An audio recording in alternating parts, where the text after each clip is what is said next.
तालुक्यामधल्या भिगवण इथल्या अपहरणाचं प्रकरण समोर आलेलं होतं आणि भिगवण पोलीस ठाण्याच्या बाहेर आता गर्दी जमायला सुरुवात झाली आहे। पोलिसांनी देखील या ठिकाणी कडेकोट असा बंदोबस्त तैनात केलाय। 4 वाजेपर्यंत संग्राम जगताप आणि गोपीचंद पडळकर हे भिगवण पोलीस ठाण्यामध्ये पोहोचतील अशी माहिती आहे। भिगवण तालुक्यामध्ये एका मुलीचं तिच्या आई आणि भावाच्या डोळ्यांदेखत अपहरण करण्यात आलेलं होतं आणि यानंतर भिगवण शहर बंदची हाक देण्यात आली आहे। आणि या सगळ्या पार्श्वभूमीवरती आता भिगवण पोलीस ठाण्यामध्ये गर्दी जमायला सुरुवात होताना दिसते आहे। भिगवण परिसरामध्ये आता पोलिसांचा बंदोबस्त वाढवण्यात आलेला आहे।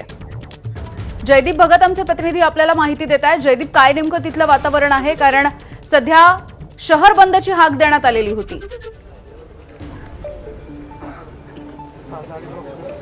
बरोबर आहे यामिनी, तू म्हणाली तशी काल जो प्रकार झाला त्या घटनेचे पडसाद जे आहेत ते पूर्ण भिगवणभर पसरले आणि त्यानंतर जे आहे ते गावकऱ्यांनी जो भिगवण बंदचं आवाहन केलं होतं त्यानंतर हिंदुत्ववादी संघटना पुढे आल्या आणि त्यानंतर आज जो आहे तो मोर्चा होणार आहे।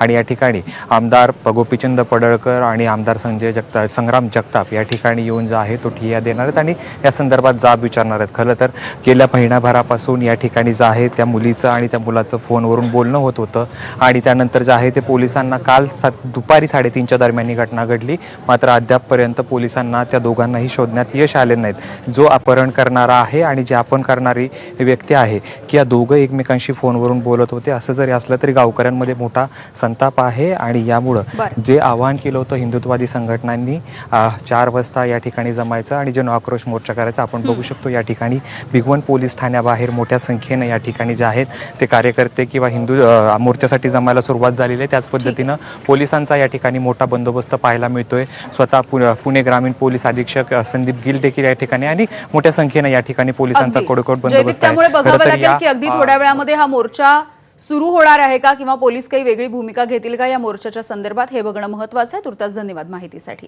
आणि यानंतर